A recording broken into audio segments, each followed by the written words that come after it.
Hello everyone, I am back with another video. Yes, another pickups video, but this one's particularly special because I recently just got back from a 2-week trip in Japan with my wife, and I got a ton of awesome things. It was truly the trip, an experience of a lifetime.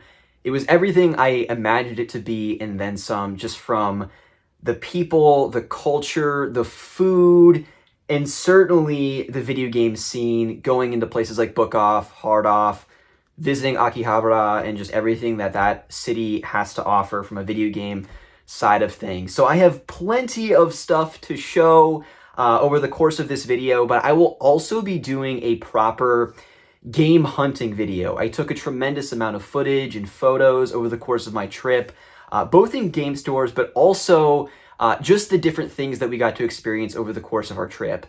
Honestly, I'd be lying if I said the games were the best thing about my trip to Japan. It was really just gravy on top of an already incredible experience. So I've been waking up at like 4 o'clock in the morning the past 2 days because jet lag's a real thing, and I figured why not make use of that time, be productive.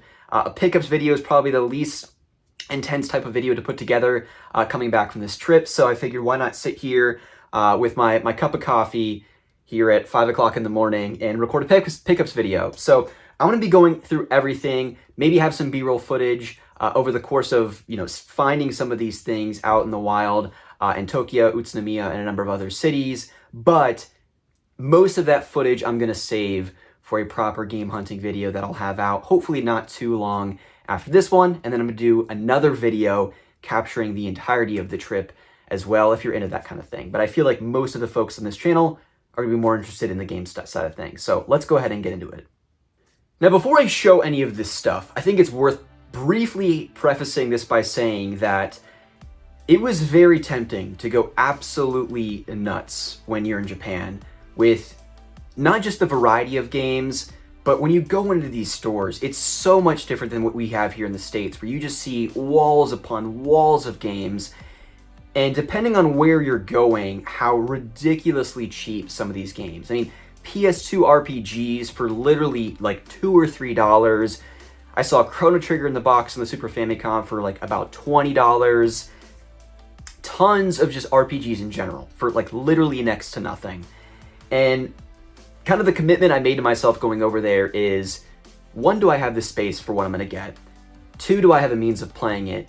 And 3, am I buying it because I actually have an interest in playing, or am I buying it because of the novelty of having Chrono Trigger on the Super Famicom when I have no means of playing it because of the language barrier? So I really had to ask myself those 3 questions before buying any of this stuff. I did get a little bit of the fear of missing out towards the end of the trip, like, oh, I gotta get this stuff because it's so exciting. So we're gonna get into all of that here over the course of the video, but bear that in mind as I start going through some of this stuff, because it was tempting to like buy a Japanese PS2 and get a bunch of PS1 and PS2 RPGs, but outside of saying arigatou gozaimasu, which is basically thank you very much, I didn't really know much Japanese while we were over there. So let's get into this stuff. I think the first thing I'll show are the couple of things that my wife picked up.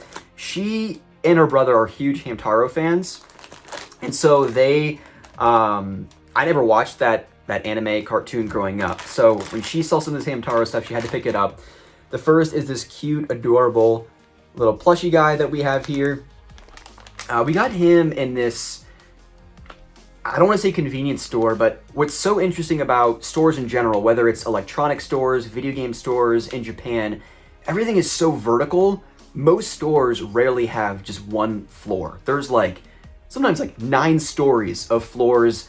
Some of them are selling toasters and dishwashers on the same floor that they're selling Super Nintendos and PS2 games. It's kind of ridiculous. But one of these kind of more gaming, manga-focused stores and figures, we found this little Hamtaro guy. And then we also found this Game Boy Advance copy of a Hamtaro game. This seems a bit text-heavy, so I'm not sure how much my wife is going to be able to play this game. But just for the box art alone, I think that was one of the most difficult things to pass up, was just how incredible the box art looked on so many of these games. I also have a handy dandy little spreadsheet over here where I've captured all of the games that I picked up, the price I paid, on the yen side of things, but also the dollar conversion, because it was just wild how in our favor it was given the exchange rate to buy some of these games. And so that Hamtaro game was about 800 yen, which is roughly $6. $6 US. Crazy stuff. Next up, we have a Harvest Moon game on the GameCube. This was about 900 yen, which is about $6.75. So that was also the thing that I kept telling myself, like, oh, when am I going to see a box copy of Mother 2 or Chrono Trigger ever again out in the wild for less than $20? But again, I had to tell myself that, when am I going to be able to play these games? These are probably just going to sit on a shelf, and I'm already running out of shelf space as it is. So I think it might be a good time to kind of do a bit of a purge and reflection on what I do have to make room for some of this new stuff. But all right, let's get into my actual pickups. I should also say that this is going to be pretty traditional. I'm not going to insert game footage. We're going to be here for a while, so if you're not sitting down, cozied on up, drinking a cup of coffee, I would certainly encourage you to do so. By all means, I take no offense to this, throwing this up in the background while you're playing video games, maybe on a commute to work, whatever it might be. No crazy editing going on here, so strap in, folks. We got a lot to get through. This was the first night that I purchased anything for myself, and so this was the first night that we were in Akihabara, which was the first night that this was our first night in Japan. We spent our first night in Tokyo, and then we traveled to Osaka and Kyoto for our second week, spent a night in Utsunomiya over the weekend, and then our entire second week was in Tokyo. So when you're in Akihabara and you're just immersed in all of this gaming culture and just anime and figures everywhere, it is nearly impossible to not just feel like a kid in a candy store. And so one of the first stores we went into, there was this awesome J-pop music playing in the background, wall-to-wall games, and they had a small section of some retro stuff, and I saw these two Game Boy Color games, and I could not pass them up. I probably could have found a better deal later in the trip, but it was one of those things that the first night you're just overwhelmed trying to take it all in, and difficult not to pick up something. So these in the States, in North America, I think they're Dragon Warrior monsters.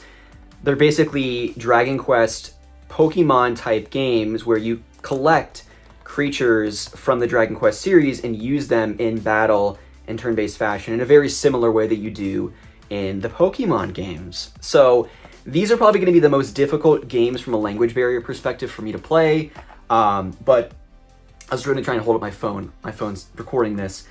Google Translate was our friend, because a lot of places in Japan didn't have English menus based on where we were going, and certainly we were in game stores. I didn't have a handy Japanese fluent friend to say, this is what this game is or isn't. So I was using my judgment based on box art, but also Google Translate to figure out what the title of these games were. So I paid about 1,500 yen for this first game, which is about $10.78 to the dollar, which is, again, crazy. And then I got the second one as well for about 1,500 yen as well, so about $10. These are Game Boy Color RPGs. Really, really nice looking games. Love the box art. And I also just love the packaging in Japan. Whether it's food at 7-Eleven or certainly video games that are all packaged in these nice little baggies to avoid dust and other nasty stuff getting on them. Grimy fingers from all these people picking up these games, you know, as they're sitting on the shelf and stuff like that. So I was happy to pick those up. And before I get into any of these other games, I also want to take a moment to say, I tweeted about this over the at some point during the trip, that game hunting in Japan really took me back to the mid to late 2000s when I first started my YouTube channel, when you're going to these stores, whether it was GameStop or mom and pop shops, half-price books, wherever it might be, and you're pulling games off the shelf, and you're very much going off of box art, back-of-the-box screenshots, looking up on YouTube to see if anyone has gameplay footage, or going to GameFAQs and reading reviews, whatever it might be, the sense of discovery, right? You didn't know about all these games, and you had to go research and really figure out for yourself, is this something of interest to me? I really like the box art on here, but I've never heard of Dragon Quest Monsters on the Game Boy Color. What is this game about? And I just felt like it was a time machine back to that era. And that's what was so fun about this experience from a game hunting side of things, because I was using Google Translate in many cases. What is this title? It looks interesting. Going to YouTube, looking up gameplay footage of the game and getting a sense of, does this cater to my tastes as someone who loves games? And in many instances, I was like, yep, throw that in my bin. Yep, I'm picking this up. And other times it was, no, this isn't my thing. But that sense of discovery and kind of like childlike wonder of game shopping again, like when you were going to Blockbuster and renting games, or again, Game Crazy back in the day, it was really special. It was really pretty cool. Difficult to put into words, but I think you'll get a greater sense of that when I put out my game hunting video and I do some voiceover over that. But now we're gonna just get into some of the Famicom games. These are cart only for the most part. The other neat thing about Famicom games, as you're probably well aware, is just how they're all like multicolored. And that also kind of played into the FOMO of like, I don't typically play anything on the original Nintendo anymore, just because unless it's like a 2D platformer, I'd just prefer to play something on the Super Nintendo, or certainly, modern consoles. But for how cheap these were and the gameplay that I did watch for some of them, they looked pretty decent. This first game, I believe the translation is King's Knight. This is a Square game. I paid about 800 yen for this one, so roughly $6. This is a weird vertical shooter where instead of playing in a spaceship like in Gradius, you actually play as this title guy here, title protagonist there. And he's kind of just shooting bullets. It's a vertical shooter, and then over the course of the game, you get additional party members that you can kind of swap out, and they have different bullets or different spells that they can cast to shoot the enemies that are kind of coming at you from all angles on the screen. There's a number of videos on YouTube basically saying, is this the worst game Square has ever put out? I think I will be the judge of that when I eventually get around to playing this, but it looked decent enough, and again, for $6, I didn't feel like the price barrier to entry was too significant for me not to at least give it a shot. Speaking of vertical shooters, another one here. This one's called Argus. I really just like the teal blue color of this particular cartridge, and also the price tag of 800 yen, $6. I figured I'd also just give this one a try. The gameplay and music didn't look anything too special, but again, I wanted to give it a try for that price.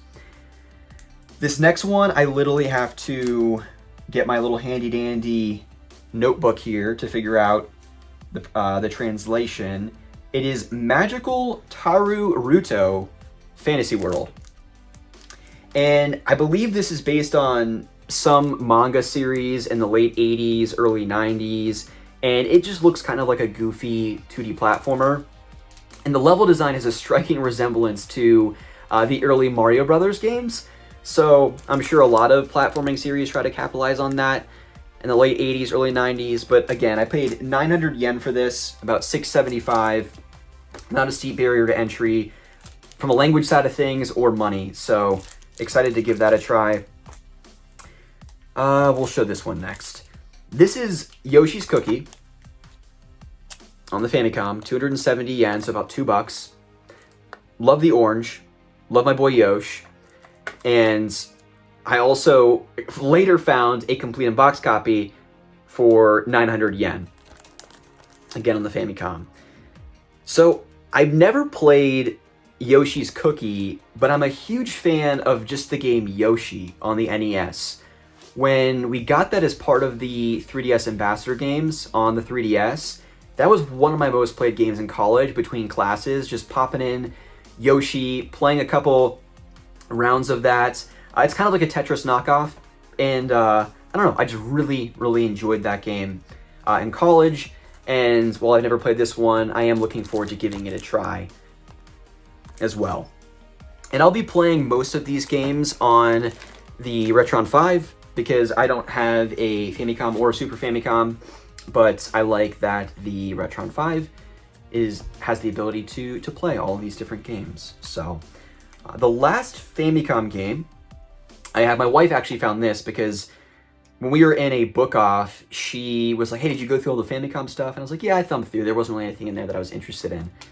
She's like, really? You saw this and you're passing up on it? And I was like, oh my goodness, I totally missed out on that. This is Kirby's Adventure for 480 yen, so about 350. I love my boy Kirby. As you'll see here, I went Kirby crazy over the course of the trip with plushies, figures, and a few Kirby games as well. Kirby's Adventure, classic game on the NES and Famicom, a 2D platformer, and I could not pass it up. I was hoping I'd find it in the box, but I'll take the cart for $3.50. Not too shabby. Okay, let's move into the Super Famicom stuff next. I have a couple of carts here, and then a ton of box Super Famicom games that, out of all of this stuff, I'm probably most excited about, but we'll get into that here in a minute. First up, we have Disney's Aladdin, a Capcom 2D platformer here, 480 yen, so about $3.50.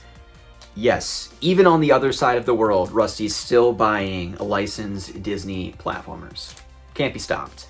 I think the Genesis game is typically revered as the better Aladdin game, which I think I also have over there.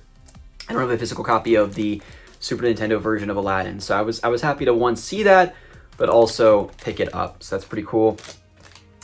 Next up, we have I need to consult my spreadsheet here. This is Nantamo Rantaro 2, a 2D platformer, I think also based on some type of anime from the late 80s, early 90s. You can please correct me if I'm wrong. I paid 480 yen for this. This is kind of a goofy 2D platformer with some weird like mini game type gimmicky stuff going on between levels. Maybe not unlike some of the Kirby games where you play mini games between levels. It just looks kind of interesting, a cute graphical style, and some pretty decent music as well. So for about $3.50, I figured I'd give that one a try. We also have Kirby's Dream Course for 480 yen, so about $3.50. And for those that aren't familiar with this game, kind of different, untraditional from the typical Kirby games you'd expect. This is almost a mini golf game where Kirby is the ball. It's very unique, very different, but I've never personally played it. I know it's on the Super Nintendo Classic, but because I haven't played it, and because I was in Japan, I figured I'd pick it up for that price. And then the last cart-only Super Famicom game, I paid a little bit more than for this one than I did some of these other games, but I love my Disney platformers, and this is Mickey and Donald's Magical Adventure 3. Really nice looking cart and near perfect condition, and this was 2,200 yen, so I paid about 1,650 for this. And I'm not going to say that was the most expensive game I bought, but I think that might have been the second most expensive game I bought over the course of the entire trip. Kind of crazy. I did also buy, I didn't mention this yet, a lot for friends and family. So I'm not going to be showing those types of things because I haven't gifted those things out to those friends. So we're holding out on showing any of that in this particular video. But now we're going to get into some of the box Super Famicom stuff. This first one is, Super Puyo. Pronunciation is 5 o'clock in the morning, forgive me. Really nice box copy of this. This was not in a plastic baggie though. And this just seems like a really nice Tetris kind of knockoff game. I think the Puyo Puyo Tetris series has continued. I think there's a version of it on the Vita, probably PlayStation 4 as well. Again, for that cheap. I was happy to add it to the collection. I'm genuinely looking forward to playing this one as well. I do like my Tetris knockoff games probably than I do Tetris. Again, Yoshi's Cookie or Yoshi's is a good one. and there are a number of other ones out there as well. Next up, also on the Super Famicom, I'm going to probably butcher the pronunciation for this as well, so you know what, I'm not even going to try. It's a Dragon Ball Z game, and I think a trilogy of games that came out on the Super Famicom. Graphically looked really nice from the gameplay I watched, some pretty decent music as well. I'm a huge Dragon Ball Z fan, as we'll get into here later in the video. That was 900 yen, so about $7. This one is actually only cart only. So I do not have the manual or any of the other inserts, but I wasn't too bent out of shape about that. There are a few regrets that I have for games that I didn't pick up. Again, I mentioned earlier there was Mother 2 in the box, Chrono Trigger. I don't really have a means of playing that, so I'm not too bent out of shape about that. But they had the second and third games in the series for this for about the same price. I'm kind of bummed I didn't pick those up just because, again, I'm such a big Dragon Ball Z fan, and I just wish I would have picked those up. We'll get into some of the other regrets later in the video. Next up, we have a platforming series that I hadn't played for the longest time. And then for those that have been following my content creation for a while will know that I had a small stint streaming on Twitch back in 2020 during the pandemic when we were all kind of locked down. And among my friend group, between Twitter, YouTube, and stuff, I kind of had a famous experience streaming the first Donkey Kong Country game. Because there was this moment at the end of the game that I didn't realize. When you think you can kill King K. Rool, he actually comes back and you have to kind of fight him for the second round. I didn't know that, and so it was kind of like this big fake out moment where I was so excited that I beat the boss, and then I died. So if I still can find that clip, maybe I'll insert it here into the video. There it goes. Wear your crown. Oh, is it coming back? Alright, it's coming back.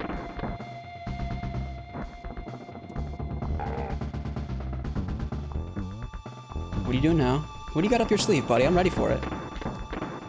I know your strats now. David Wise, you're on my side, buddy. Picking up the beat, let me know what's going on. Coming back this way. It's okay. We got this. Okay, now it's just getting out of hand.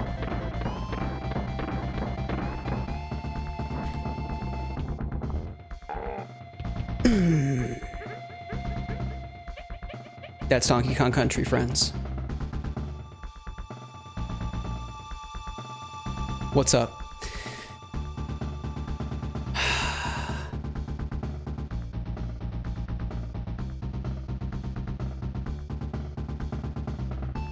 Zero features used on the final boss.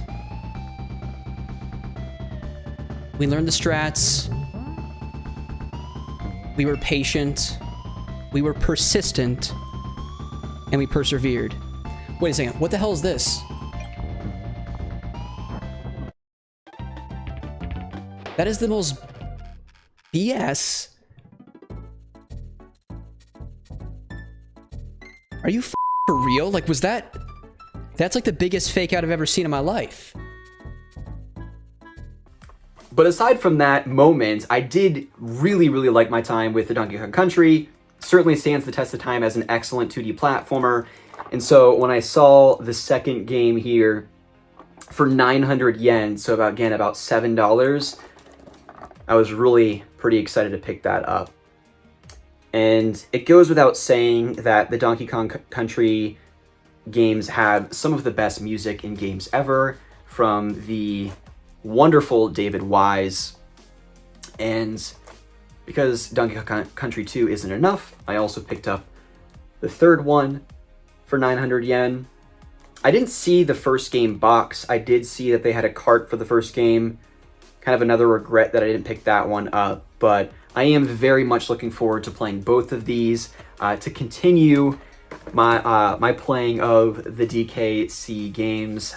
I love to stream those. I don't know when, if ever, I'd come back to Twitch, but I think for these types of games, it would be pretty fun to have playthroughs of that entire trilogy. And I actually have my playthrough of the entire first game up on my YouTube channel here, so you can certainly check that out if that's of interest to you. But continuing right along here, Next up, we have Super Bomberman 3 on the Super Famicom. I paid 2,300 yen, and just look at that box art. So, so nice. And on the back, you have some screenshots. I love the character design for Bomberman. I'm not like the biggest fan of the Bomberman gameplay formula. I'm actually a huge fan of Bomberman 64 because it was kind of like this isometric 3D platformer. Really fun game. I rented that back in the day on at Blockbuster. But the kind of old school Bomberman formula, they're fun games, and it's absolutely chaotic when you play with multiple friends. So I am looking forward to giving this one a try here on the Super Famicom. But I was hoping that I could find some small little figures of Bomberman over the course of my trip. I never did. So if there is any merchandise out there, please let me know, because again, Bomberman, I just love his character design so much. So cool, so cool. This is another regret. They had Super Bomberman 2 in the cart, but they had 4 in the box as well, and I passed on it for whatever reason. But I'm still glad I got this one. Can't get over that box art. So yeah, 2,300 yen, so about 18, 20 bucks, not too crazy. Next up, we have one of the best games on the Super Nintendo, my personal favorite 2D Mario game, and that is Super Mario World with the derpiest Yosh I may have ever seen, but I love him so much. I love him so much. 1,800 yen, a little bit pricier, and then I was looking at North American copies of Super Mario World boxed, complete, and it's like, people are selling it for like $200 to $500. It's insane. I cannot believe the prices for North American Super Nintendo games. The cartridges are already crazy enough, but in the box, it is... I feel for Super Nintendo collectors, that's all I'll say. But I'm glad I got this for about 15 bucks. I actually never played Super Mario World originally on the Super Nintendo, but when I got my Game Boy Advance SP, I got the lime green version, which actually was boxed with Donkey Kong Country. I got it for Christmas, but I told my dad I don't want Donkey Kong Country because at that time, as a young kid, I had no interest in playing it. I instead wanted Pokemon Sapphire, so my dad for Christmas got my sister and I both matching lime green Game Boy Advance SPs. I got Sapphire, my sister got Ruby, and then a little bit later down the line, I remember playing Super Mario World on a vacation, and I had a little action replay guide, so I got like 99 lives, always had my cape running around. Such an iconic soundtrack. Whenever I hear the main Super Mario World theme, it really just takes me back to being in a 18-hour car ride down to Florida, Universal Studios and Disney, and playing Super Mario World. Just a terrific 2D platformer. So, so good, and I just love the box art here on the front of this. So, was very pumped to find that. And then next up, some game shame. I've never played Super Mario World 2 Yoshi's Island. So when I saw this box art, being the fan of Yoshi that I am, I absolutely had to pick this one up. 1,500 yen, about $12. I love all the multicolored Yoshis here. I just love how colorful this game is. I know a number of friends are huge fans of this game, so I'm looking forward to giving it the time it deserves finally. And yeah, it should be good times. Just one more time. Look at that box art. So nice. So nice. For 12 bucks, you cannot go wrong. And then last, but certainly not least on the Super Famicom, this was actually the final pickup over the course of the trip for me. And this is Magical Quest Adventure starring Mickey Mouse in the box here. I did not pay those ridiculous prices. I think I ended up paying 2,000 yen for this, so just under $20. And I just love how vibrant and colorful these Capcom Mickey Mouse platformers are. Again, I picked up the first and the third. Never saw the second while I was there, but I just think they look so good. Nice music, just tight, great platforming experiences by Capcom. So very, very excited that I was able to find that out in the wild for less than 20 bucks. So not too bad. All right, now we're in the final kind of pile of games that I picked up. But before we get into those, I do want to say, because I didn't mention at the top, that there were a few buckets of things that I had an interest in picking up over the course of my trip. The first was Super Famicom platformers, which I found a great number of them just because I love how vibrant, colorful the platformers of that era are. The other bucket was soundtracks for some of my favorite games. I was trying to find Final Fantasy XII because I recently played that, Final Fantasy 15 because I'm a FF13 and 15 apologist. I will talk praises for those two games as long as I live. And I found those two. They were a bit pricier than I was willing to pay.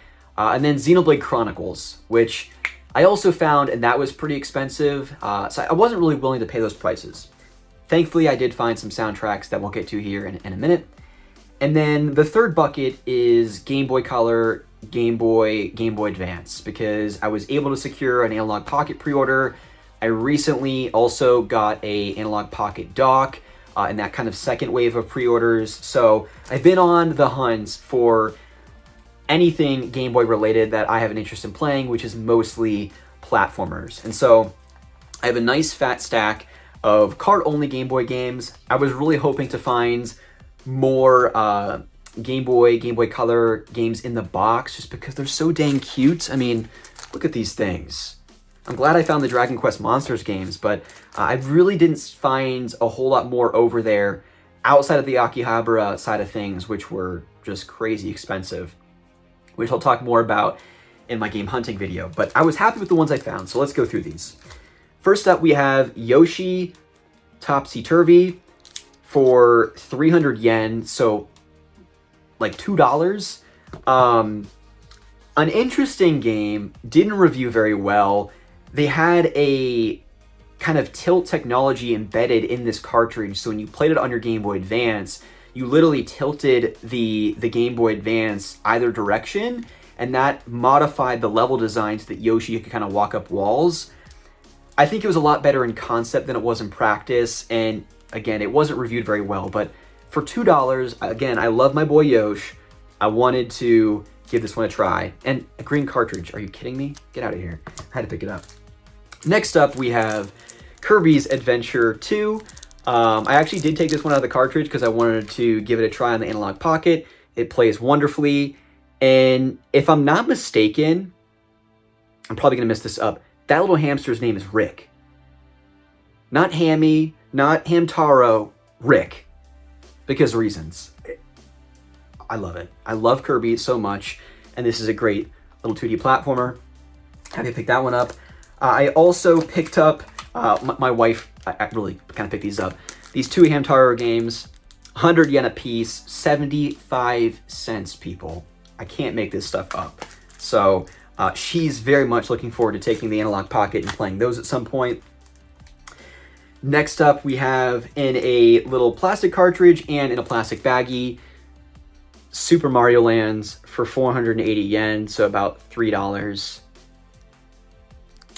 Not typically revered as the best 2D Mario game. Mario Land 2, the 6 golden coins, is typically looked in much higher regard, and I would tend to agree. This just kind of has a goofy character model for Mario 2. But again, for that cheap, I don't have a physical copy of Mario Land. I was pretty pumped to pick that up. More 2D Donkey Kong goodness. We have Donkey Kong Land, the original, for 270 yen. Super, super cheap. I picked all of these up in a book off. Again, for crazy cheap.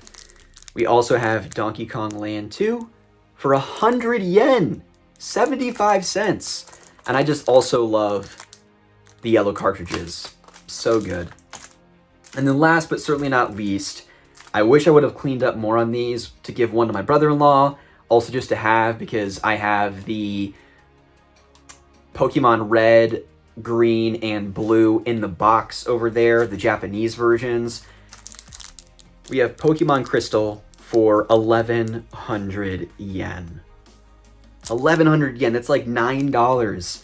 I mean, the cartridge in North America is just crazy nowadays. And I just, again, love the crystal cartridge, Suicune on the front cover there. So pick that up as well. Again, the barrier to entry with that's going to be a little intense, but I feel like I've played Pokemon enough to know, and I could use the Google Translate to figure out which attacks for each Pokemon. It shouldn't be too terribly challenging, and playing that on the Analog Pocket would look so dang good. So those are all of the video games that I picked up. How are we doing? You feeling good? Hopefully you are. Hopefully you can top off your coffee and you're enjoying this video. I had the time of my life game hunting and game shopping, and I am so excited to play some of these games. I also mentioned this on Twitter that it's kind of reinvigorated my love of retro gaming, because I've been very much focused on current generation stuff, PlayStation 4, PlayStation 5 more than anything, and occasionally booting up my Switch to play a platformer here or there. So I'm looking forward to pulling out my Retron 5, docking my Analog Pocket, and playing a ton of these retro games here in the near future. All right, now let's take a look at some of the soundtracks that I picked up. I have 4 here. I picked up all of these in a book-off, which I think I mentioned this in a second part of the video that I recorded yesterday that you'll see. I'll edit in towards the end of the video. But it's basically like a half-price books that we have here in the States, CDs, DVDs, tons of books and manga, video game art books and strategy guides, and of course video games and figures as well. But we have the My Neighbor Totoro soundtrack for 720 yen, so about $6. And I love Totoro. It was the first Ghibli movie I ever watched was Kiki's Delivery Service, so that I have a very soft place in my heart for that. And then Ponyo was the next one I watched, because as a young kid I didn't really know Studio Ghibli was a separate animation studio. I just thought it was an animated film. And when I eventually watched Totoro with my sister, because we rented Kiki's Delivery Service at Hollywood Video as kids, and eventually watched Ponyo as well. And then once we found out there was a whole line of movies, we ended up going through most of the Studio Ghibli films. And I say Ghibli, I don't say Ghibli. I don't know the correct pronunciation. I like the sound of Ghibli. Rolls off the tongue better, in my opinion. But I love the soundtrack for this. It's so good. It's such a wholesome film. One of the coziest movies you can watch. I feel like that's kind of representative of most of the Studio Ghibli line. Outside of Grave of the Fireflies, my goodness, don't watch that movie unless you're really in the mood to cry. But Totoro's great, because Totoro's great, as is most of the other Studio Ghibli films. We have a collection of Studio Ghibli songs here on this CD, and I paid 900 yen for this one. When I woke up yesterday at 4 o'clock in the morning, and I was organizing a bunch of my photos and videos from the trip, I put this on and listened to it a couple different times, beginning to end. It's just terrific. The music in these films is just so good. I'm gonna save this one for last. Next up, my wife found this and said, "Hey Rusty, you gotta check this out." Earlier this year, Theatrhythm Final Bar Line came out. One of my most played games of the year, probably my comfort food game of the year, I can already say definitively. If you're not familiar with those games, music rhythm game encompassing music from the entirety of the Final Fantasy series. Originally, we had Final Fantasy Theatrhythm on the 3DS, as we did Curtain Call. And so when my wife found this for me, I'm like, I'm definitely picking that up. And this is the Theatrhythm Final Fantasy compilation album. There are 5 CDs in here. I'm not going to go through all of them, but you can see the little stack. Well, I guess we might as well show the various artwork on the different CDs. We have there all of our little Final Fantasy friends. Some Final Fantasy VIII characters. Looks like Sephiroth and Cloud. Oh, there he is. My favorite Final Fantasy character, Vivi. We have Aerith, some other folks as well. I think there were about 95 songs when I counted over the course of this entire album. Here you actually have like the album book kind of detailing all of the different songs that are on the CDs. I just hope that they have some of those medleys that were in Curtain Call, because my goodness, are those like incredible when you encompass music over the course of basically the entire Final Fantasy series. But yeah, I'm not telling you anything you probably don't already know. The music in Final Fantasy is excellent. So to have a compilation album of 90 plus songs that I can play physically over there while editing videos, reading manga, organizing the game, whatever, I'm super pumped to have found that. Or my wife actually found it. But let's take a look at this box. Can we just like talk about that for a second? All the little chibi different character designs on the back, and then even on the inside there. Speechless. I don't know what to say. It's amazing. The last thing I have to talk about here from a CD side of things, I surprised myself, or maybe Japan surprised me. Do with this information what you will. When I went into that store and got the 2 Dragon Quest Game Boy games, there was this music that kept playing on loop, like this same song. And at first I'm like, this is kind of intense, but by the time, like by the 5th listen, I'm like tapping my toes, bobbing my head a little bit and thinking, this is kind of a banger. And then I passed this screen where there were these Japanese women dancing, and they were like in a live audience with like thousands of people that were just like rocking these glow sticks. It was like a complete rave of J-pop music. And I'm not really into the VTuber stuff, no shame if you are, but on the giant screen there were like these animatronic figures, VTuber-like things. I don't know, I'm not really into this thing, so I don't really know how to even describe what was going on, that were like mimicking the movements of these women dancing. Like think NSYNC back in the day, boy band from the 90s, but these Japanese women were dancing and these animatronic things were like digitized versions of themselves, were like mimicking the dance moves. I don't know what to say. This is Monster Girls. I think Rebirth might be the record name. Maybe that's the name of the album. I don't know. But Monster Girls is the song name. Look that up on YouTube and don't even try and tell me that that's not like one of the catchiest songs you've ever heard. So yeah, funny enough, Lauren and I were like thumbing through the Book Off CDs, and we were both like, moving at kind of the same direction, and then we both got to the CD, we just looked at each other and just burst out laughing in a Book Off. And we both looked at each other and like, we have to get this, right? And she was like, yeah, I mean, we can't leave this Book Off and not get the Monster Girls CD. There's only 5 songs on this album for 630 yen, about 450, I guess not that big of a deal, but I just thought it was hilarious that, one, I got totally into this song, as did my wife, and that we saw the physical CD in a Book Off. Look up that song, pause this video, watch it on YouTube, come back, all right? It's good stuff. All right, we're getting towards the end of my pickups. We're gonna do some figures, plushies, and then we're actually gonna transition to an unboxing of sorts with my brother-in-law, because I also picked up some stuff for him. But let's get through the figures first. I picked up this first figure, all of this at Book Off. I already took him out of the packaging, for 600 yen. And that is this figure of Goku, which I thought was awesome. I'm a huge fan of Dragon Ball Z. What was a major inspiration for me to want to go to Japan, when I was in 4th and 5th grade, there were a few students who moved from Japan to the States because of their dad's jobs. They were Japanese, and they would often bring like Shonen Jump books and other Japanese manga, Japanese snacks into class.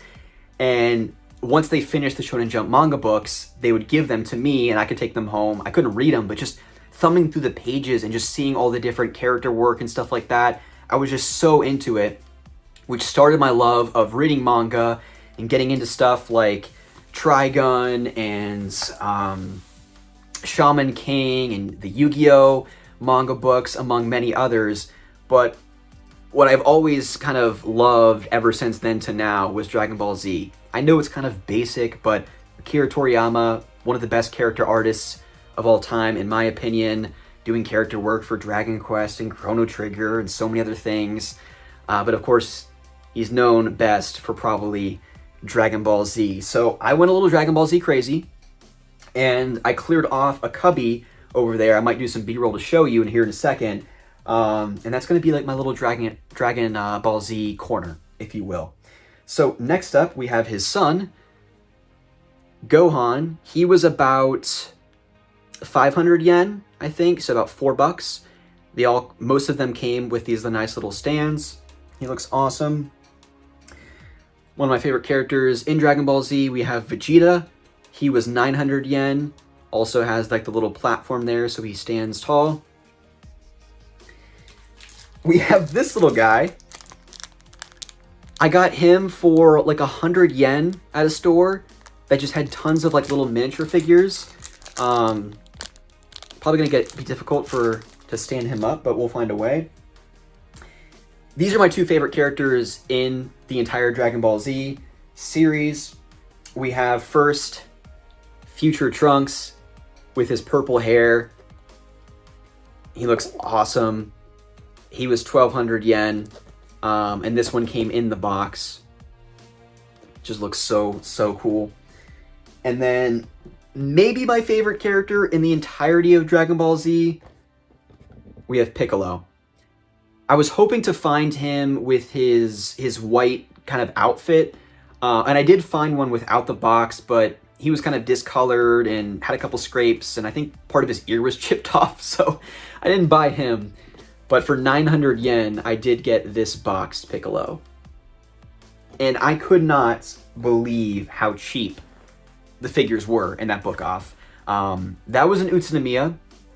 I don't want to give away my secrets, but I would encourage anyone that's going to Japan to game shop, get on the public transportation, take a train like an hour any direction from Tokyo, get out of the Akihabara side of things, and go explore. One, to see the countryside and the beautiful countryside, the food, all that kind of stuff. But also, no one is going to a book off 30 minutes from a train station in Utsunomiya to find stuff. Like, I don't think I saw a single non-Japanese person in that store. My wife and I were the only two. And because of that, that's why I cleaned up on the Super Famicom stuff, because all of it was priced super cheap. And then I went to Akihabara and I saw a box copy of Dragon Quest 1 for $150. And I was like, I want nothing to do with this. I'll snap a few photographs and bounce. But in Utsunomiya, found some really cool stuff for super cheap. Keep going here. We got a couple of gacha figures. I'm not going to go too into these, but we got a Kirby there and another Kirby. There, you can't really see him. He's kind of sleeping. I guess I could open this up really quickly and show you. Get him out of the packaging real quick. But I like how he has a little platform to stand up. So cute little Kirby there. And then this was my first gacha figure that I ever tried to get. I will probably insert a little video here so you can actually see that.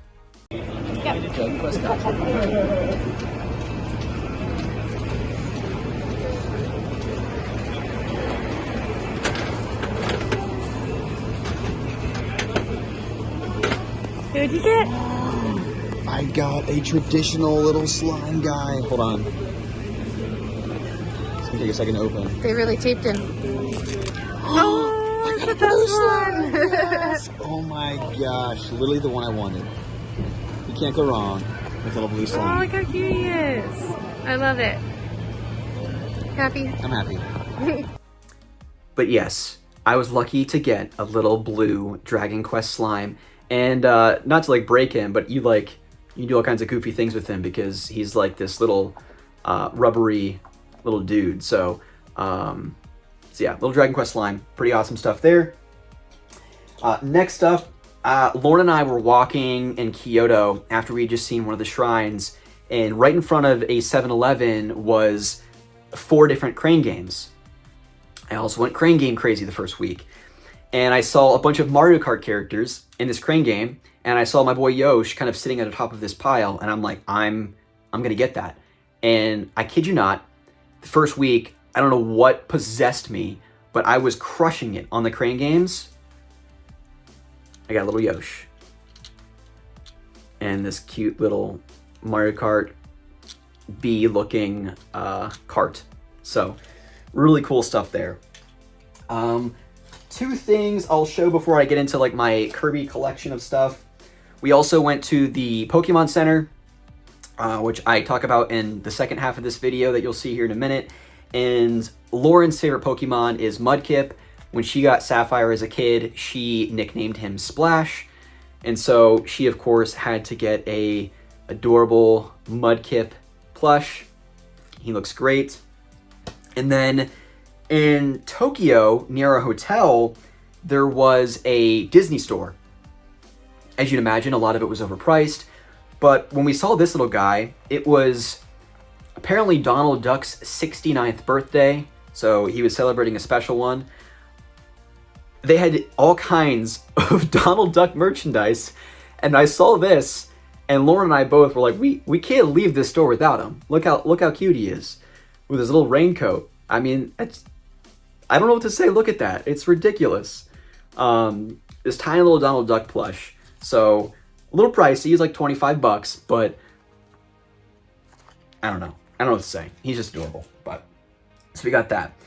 Before I get into the Kirby stuff, once again, I have one more giant plush. So when we were in Utsunomiya, there was this kind of 9-story mall, and Lauren and I went separate directions. I went into like this crane game area, an arcade, watching some kids play like these rhythm games, played some Mario Kart, did a couple crane game things, didn't win anything. And then across the way, there was almost like this thrift store where they had what you would expect to see like almost in a thrift store pawn shop today. Just all kinds of just random knickknacks, home appliances, just stuff. Junk, treasures, whatever, however you want to describe it. But they had like these wall of plushies that I didn't know about because, again, I was over here. And so when Laura and I finally caught up, she's like, oh, did you see that giant Yoshi over there? And I was like, well, no, I didn't go in that store. She's like, oh, yeah, it was pretty neat. And I'm like, pretty neat? We're going there now to buy him. This guy, look at him. Look at that nose. Kind of distorted looking, but this giant Yoshi was $5. I couldn't not bring him home. Look at that face. What I think was going on there, they had a bunch of figures and a bunch of plushies. I think it was the overstock when they would move product or shift product out from the crane game place across the way, because later in our trip, we were in one of those giant crane game areas, and there was an entire crane game machine full of these guys. So I'm thankful that I didn't have to waste 100 yen or like 10 tries to get him. I just bought him for $5. So we brought Yosh home. We couldn't pass him up. All right, so now getting into kind of the tail end of things, we have a ton of Kirby stuff. And it really all started in our first night in Osaka. Laura and I went to one of the crane game places, and I tried to kind of like resist the temptation, because many moons ago, watching my good friend Pete Dorr on Twitch, he got really into this game called Tereba. It was one of his favorite 10 games of the last decade, because he got so into it, his community got so into it, and that's like virtual crane games where you control the crane with your iPad or mobile device, and you physically win real things through this game that is then shipped to you from Japan. I never played it myself. I enjoyed it from afar, but it played into how popular crane games are in Japan. I could not believe young kids, teenage kids, kids in their 20s and 30s, younger people in their 20s and 30s, the elderly, it didn't matter who they were, their age, whatever, everyone was crane game obsessed in Japan. And so I also became subject to the obsession and potential addiction. But my first week, I was so good. Like, I won this guy on my first try, 100 yen. Look at that, I mean, irresistible, little Kirby face. And then I went to this different machine, different type of crane game, and I won this little guy. So I will try and insert the video so you can see in real time. Lauren captured it on film I think I got this on my first or second try.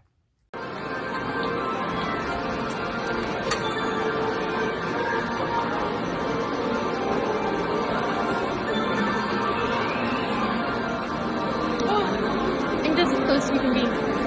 Oh, wow! Yeah! He won a second one!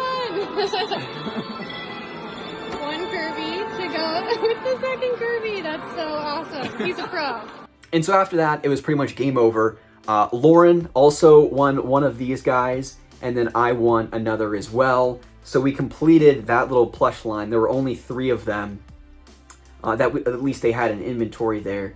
So we got all 3 of these little Yoshi guys.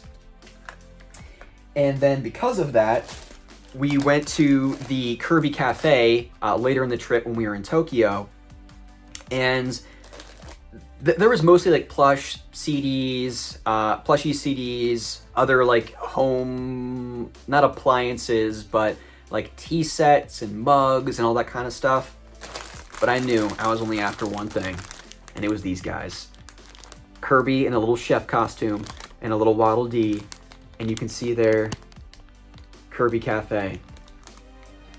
I had to have these guys. So in a similar way of having a Dragon Ball Z little cubby over there, I'm also going to outfit one of those cubbies to be kind of my Kirby corner, because I love Kirby, he's great, and I got a ton of plushies and merchandise. And then at that store, we also got this little pin, kind of a Tokyo Tower celebration, kind of signifying our purchase, which I thought was kind of cool. And then last but certainly not least, we were in a store, the same one where we got Lauren the Hamtaro plush. I saw these little guys, and they are different little Kirby figures, and they had a glass case where all of these individual ones were kind of displayed. And so I asked the person who was working there, I said, Kirby Link, can I buy? And he's like, he picked up one of the boxes and he's like, random. And I was like, oh, okay, so it's random. I can't buy these individually. I get one of these boxes and it's a mystery figure. And I thought, there's not a single thing on here that I wouldn't be upset to own or not happy to own. So I bought one, and I was happy to find, oh, he fell off, this little guy. So it's Kirby using his little ability to kind of suck up Waddle Dee, and then you can see little Waddle Dee and Kirby little emblem there. So I was super happy to buy that, and that was like 900 yen, so about $7. But that is everything, my friends. Quite the pickups video. This is, between the unboxing, gonna run nearly an hour probably, so I hope you've enjoyed this. But before I do my final thoughts, we're gonna cut. I'm gonna introduce Ryan. He's wearing this ridiculous watermelon shirt because why the heck not? So enjoy that, and then I'll see you on the other side. All right, I am back, and I have someone else with me, my brother-in-law and co-host of the Otaku Brothers podcast. Ryan, I think this is the second or third time you've been on my YouTube channel? Yes. So previously we've done a kind of Otaku Brothers holiday gift exchange for our podcast. We recently started doing that on video, but I had to get things for Ryan when we were in Japan because Ryan got me some super cool things when you traveled to Japan. Yes. For a work trip a couple years ago. Anyone that's watched my channel for any amount of time knows I'm a huge fan of the Kingdom Hearts series. Kingdom Hearts is my favorite game of all time. And when Kingdom Hearts 3 released, you were in Japan. I was. And Tokyo Skytree was super decked out in all kinds of Kingdom Hearts 3 things. Really, the entire city was decked out. Yeah. Kingdom Hearts things. It is great. Similar to how Tears of the Kingdom, Legend of Zelda, is how it was for my trip. And so there was a whole bunch of, you got like a bunch of stamps that you got. There were like individual pins for all of like the pane glass windows that are in all of the games. Yeah, so I'll throw in some B-roll footage to kind of show some of the stuff that Ryan got me, but the long and short of it is I had to pay my bro back, and I had to get him some cool things in Japan over the course of my trip. And so I have these things off camera in a giant bag. Hopefully you can't see anything, but it is all in the this Pokemon Center bag. Oh, it's adorable. Lauren and I went there. This is there's a Pokemon Center store, I think in Tokyo, but also as part of the Skytree. There's a whole bunch of stores there. And so nothing in here is really wrapped. So I'm going to pull out each individual thing. This is going to be like an old school unboxing type of thing with a friend where you're going to have to close your eyes. I'm going to give you each individual item. You're going to show it up for the camera. You're going to freak out like an over the top. Holy crap! Yeah, exactly. Redefining my life. Exactly. All right, I got this. Super cool. It's going to be let's great. do this. I'm drinking some coffee. We touched down from Japan yesterday. I've been up since 4 o'clock in the morning because jet lag is a real thing. So excuse the bags under my eyes because I'm sleepy. I think we're going to start with like a little bit of an appetizer gift. Okay. But before we start, Ryan, what would you say are your top 3 video game series ever? Oh gosh. Don't think too much about it. Monster Hunter, Dark Souls. I don't know a third. Those are kind of the big 2 ones. I mean, I played a lot of Kingdom Hearts this year, but that's more of your. What's a game you played on your 3DS for thousands of hours, though? Oh yeah, shit. Freaking Pokemon. Exactly, yeah. Duh. Pokemon. So just bear that in mind with some of these gifts. For those that don't know Ryan, we have 158 episodes of our podcast that you can go listen to. Big Monster Hunter guy, big Pokemon person. I've talked about Pokemon probably at least 75% of those episodes. That's right. Yes. Yeah, especially those earlier ones. So anyways, bearing all that in mind, Ryan, why don't you close your eyes? This, again, is a little appetizer gift. I was not into this thing growing up, but apparently, hold out your hands. You and Lauren were. And I also kept the price tags on these as I did for the games that I bought because I wanted people to see the Japanese price and, of course, the conversion to the dollar. But why don't you open up your eyes and take a look at those. Little Hamtaro. Yeah, so that's the first one, and apparently a long-running series of these games. Oh, they're adorable. I don't know what network they were on. It might have been Cartoon Network late at night or early in the morning.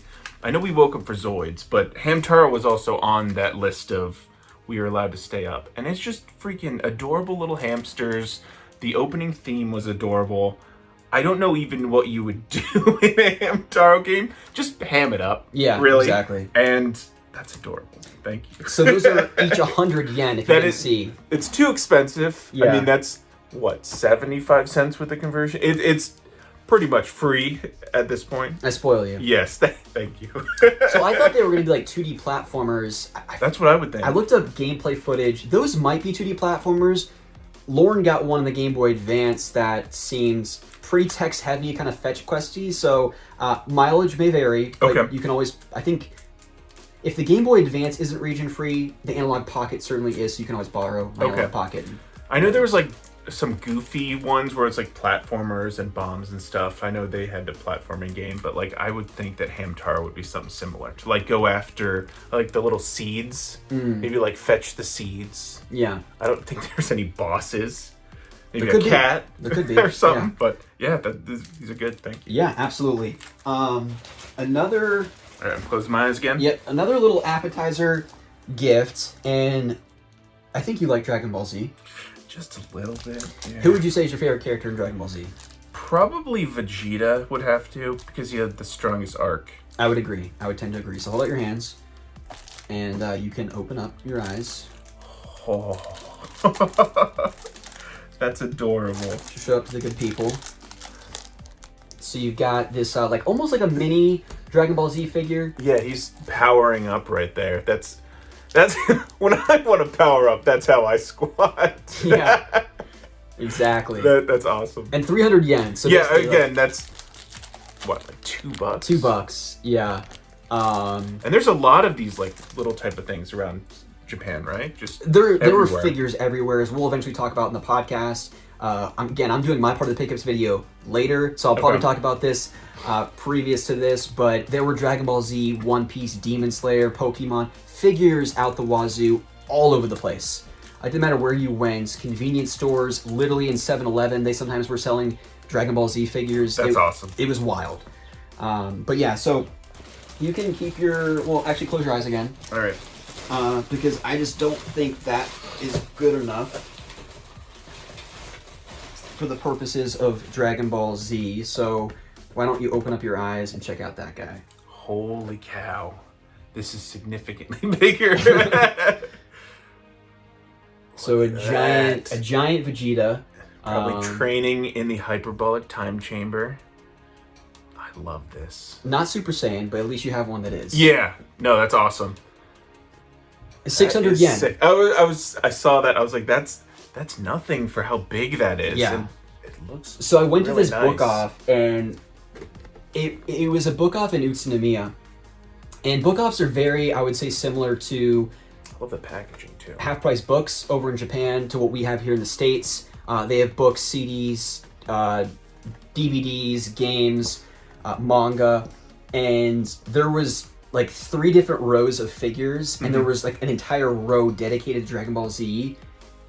And like the most expensive figure I saw was like 2,000 yen, like less than $20 American dollars. Like it was wild. And so I cleaned up, as you already saw probably at this point.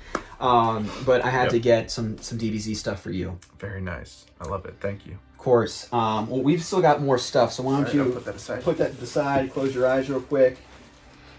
This guy actually didn't break, but he fell apart, so I'm gonna put him back together really quickly. Oh wait, okay. Actually, There's some shenanigans going on behind the There scenes. I is. don't know what's going on. there is. The people can't see it either. But we're gonna put them away for a second. Put out your hands here, and you can open them. Oh. So these are going to be a little bit difficult to play given the language barrier, but That's all right. I thought even just for display, they're very cool. That's really cool. So I did bring my PSP back from the parents, so that's awesome. and they're region free, so you can play them on a North American. You got the little palicos just being adorable. That is 55 yen. That's like 10 cents. No, that's basically free.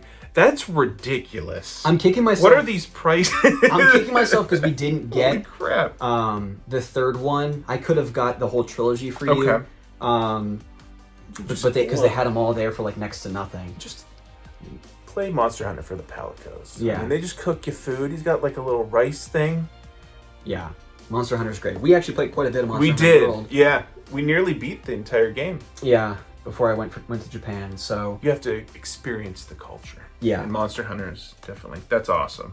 Thank you. so you can keep your eyes open. Okay. I think you need other things to complement the Monster Hunter games. Okay. I'm excited for this. Ah, Rathalos. A very popular Monster Very Hunter nice.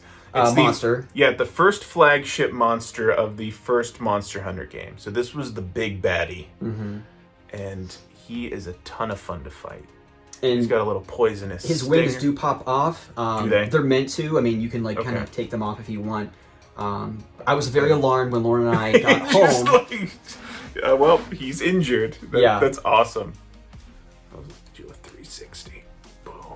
Nice little Side. Yeah. Rathalos figure, and then That's awesome. I also don't think that's enough when it comes to. Do you want me to close my eyes? No, you can keep them open. Okay. I think you need this guy. Dude, they're so adorable. Yes. The little palico. He's got a little fish hat.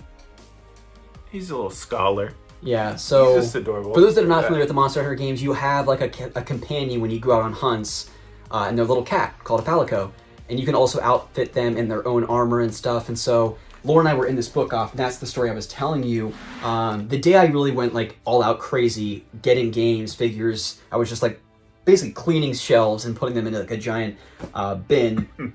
There was this glass encased, I guess, shelving unit, if you will, behind me when I was looking at like the Super Famicom stuff. And when I turned around, I saw the Rathalos in the Palico. The only Monster Hunter figures they had. If they had more, I would have bought them all. But I figured those two would be pretty cool. Yeah, to no, show. these are great. Yeah, and for every outfit you can make for every monster that you kill, you can deck out your palico in that same type of armor, which Yeah. is awesome. Yep. They're adorable. So I think we are at the very tail end. There's one more trilogy of gifts. Okay, eyes open, eyes closed. Keep them open for a second. talk. We'll talk. So, semi-spoiling it here a little bit, but I want to give you the context. So, Lauren and I went into the Pokemon Center, which I thought they'd have a lot more than what they did. Like, I thought they might have games and t-shirts, but it was mainly just like figures and other random merchandise that I didn't really anticipate them having. I'll finish the story once I show you the thing. Okay. So Sounds good. definitely close your eyes. And why don't you make sure that's everything? Yep, that's everything. Hold out your hands there. Oh, And you can open your eyes. holy crap. Oh, it's the dog trio. So this is the Freaking 3 legendary adorable. Pokemon from Gold, Silver, and Crystal. Yeah, these guys are awesome. Entei, Suicune, and what's the... Raikou. Raikou. The best. The best one. Raikou. Yeah, So good. The story here, and it's funny because I sent you this video when Little Root Town, the theme for Ruby and Sapphire, was playing. They were playing all kinds of Pokemon music over in the Pokemon Center. And Very nice. Look at the video I sent you, if you look at the very end, that Suicune was the last one that was on the shelf. Really? And so I saw him, and I was trying to figure out what to get Ryan over the course of the trip. And we went to the Pokemon Center. I'm like, I have to get you something Pokemon related. Mm-hmm. And they didn't have, because I don't know if this is your favorite Pokemon, but I think one of them is Tyranitar. Yes. And I Yep. couldn't find a Tyranitar figure. And when I saw that Suicune was the last one on the shelf, I was like, even if I don't get in this, I'm going to hold on to it so someone doesn't take it. Yeah. And then I went and talked to Lauren. I'm like, what if we just got him all 3 legendary plushies? No, I love the dog trio. I think, yeah. Silver version, I think, is my favorite game. I've played Ruby the most, but like these guys are great, and they've Yeah. got a really cool story. Like all of the lore behind them is really cool. And then he's in the Celebi movie. He's awesome. Mm-hmm. Like they've got a good, and then he's in his. I think he's in the Unknown movie, like the Dream movie. That or like Pokemon 3000. He was like someone's dad or something like that. Yeah. But yeah, I love these. Are awesome. Thank They're you. super well made too. They like- are. I mean, the quality. You got these, like all the little Suicune tail stuff. I think that's is her tail. That's awesome. And then the really neat thing too is, like, you know, you keep all the tags. Yeah. And they all have, as you can see there, the Pokemon Center. Official. Yeah. So I love them. Thank you. they're very definitely much. not knockoff figures or Pokemon plushies. fit. Yeah. Nice. So I don't know if it quite measured up to the hype of the Kingdom Hearts merchandise that Ryan got me when he was in Japan, I love it. but I I mean, try to do my best to get you a nice mixture of figures, Monster Hunter, Dragon Ball Z, some I am- Pokemon stuff, I'm a happy man. some Hamtaro Thank games, you. of course. Dude. Yeah, Hamtaro's the top. Yeah, certainly. So yeah, at this point you would have watched all my other pickups, but I'll certainly do a fade out here once Ryan departs the video here. But yeah, dude, hopefully... I love it. Thank you. those I'm will- glad you had fun. I'm glad you got a shit ton of stuff for Yeah. yourself. Yeah, I got a lot of And stuff. I love what you got me. Yeah, awesome, you. dude. Well, thank you for joining me on the YouTube channel. Yes. Thank Yeah, you it's for good to getting be me the Kingdom Hearts things, and maybe we'll do something together again from the channel in the future. Otherwise, we have plenty more Talking Brothers coming, so be sure to find that on all of your favorite podcasting platforms. Ryan and I are always thinking of new and fun things to do for that show. That we are. So, all right. See you there. All right. Later, people. See you. All right, that is everything for the most part that I picked up in Japan. Like I said, I also got some stuff for my friends and family, got a ton of Japanese candy and snacks that we brought home. But from a video game adjacent side of things, that's everything I picked up. Thank you so much for watching. Please drop a comment in the comment section below. Let me know what you think. What was your favorite pickup? Do you have any suggestions for where I should start with these games that I picked up? And yeah, please look forward to the video game hunting video that I'll be editing and hopefully putting out not too long after this one, and then eventually a video encompassing the entirety of the trip as well. This was, like I said at the top of the video, the experience of a lifetime. It was everything that I hoped it would be, and then some. But thank you so much for watching, and I'll see you in my next video.